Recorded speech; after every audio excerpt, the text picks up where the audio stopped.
लाहौर के एक पुराने इलाके में एक वीरान सी हवेली थी। लोग कहते थे कि ये हवेली करीबन 100 साल पुरानी है और इसमें कभी किसी नवाब का खानदान रहता था। मगर एक रात उन सब की लाशें मिली, आंखें खुली हुई, चेहरों पे खौफ जम गया था। तब से ये हवेली बंद है। कहते हैं कि हर चांदनी रात को वहाँ से चीखों की आवाज़ें आती हैं। कोई रो रहा होता है, कोई हंस रहा होता है और कभी कभी तो ऐसी अजीब सी गुनगुनाहट होती है जो इंसान के रूह को हिला दे। हमजा, अली, महक और फरहा 4 दोस्त थे। वो हॉरर स्टोरीज और थ्रिल एडवेंचर्स के बहुत शौकीन थे। एक दिन उन्होंने फैसला किया कि वो इस हवेली में चांदनी रात में जाके एक्सप्लोर करेंगे।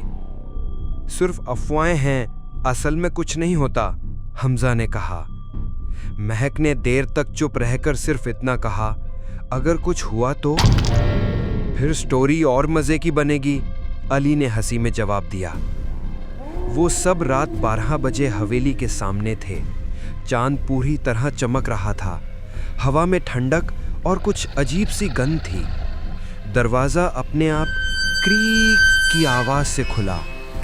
जैसे ही वो अंदर गए, ठंडी हवा का झोंका उनके चेहरों से टकराया। Hear that? फरहा ने कहा। वो क्या? महक ने पूछा। किसी ने अंदर से हमें देखा है, मुझे उस झरोखे में कोई था। सबने हंसकर मजाक में उड़ा दिया। हवेली के अंदर अंधेरा था। मोबाइल फ्लैशलाइट ऑन करते ही उन्होंने देखा, दीवारों पे पुरानी तस्वीरें, कुछ पे खून के निशान और एक बड़ी सी तस्वीर एक औरत की, काली आंखों वाली, जैसे आंखों में अंधेरा समा गया हो। जैसे ही वो तस्वीर के पास गए, हवा और ठंडी हो गई। गाइस, यहाँ कुछ तो है, महक ने कहा।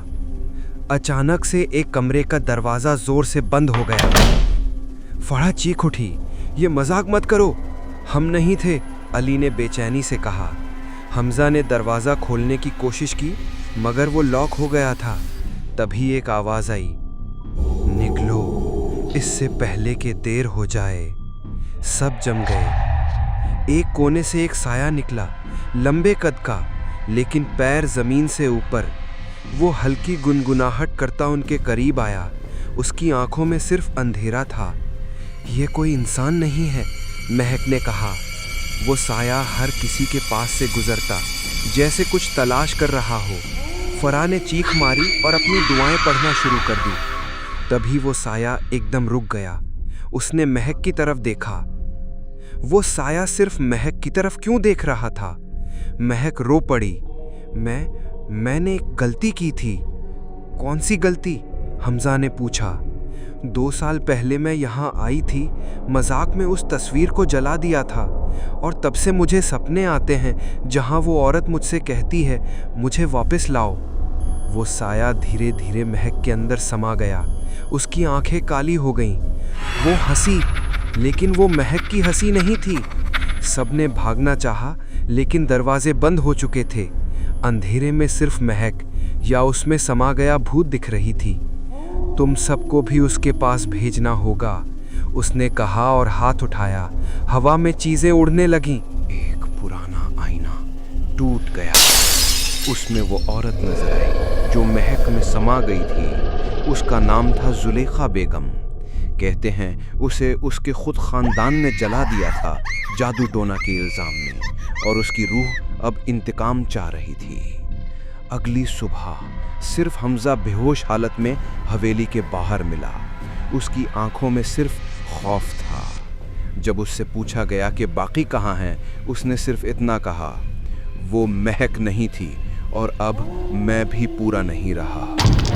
उस दिन के बाद कोई उस हवेली के पास नहीं गया और चांदनी रात में अब चीखों के साथ साथ महक की हंसी भी सुनाई देती है। रात का सन्नाटा अब भी उस हवेली के गिर्द घूमता है। हमजा जिंदा तो था, लेकिन उसकी रूह जैसे वहीं छूट गई थी। हर वक्त वो चुप रहता, आंखें खुली होती, लेकिन देखता कुछ नहीं। अस्पताल वालों ने कहा मेंटल ट्रॉमा है, मगर हमजा के ज़हन में कुछ और था।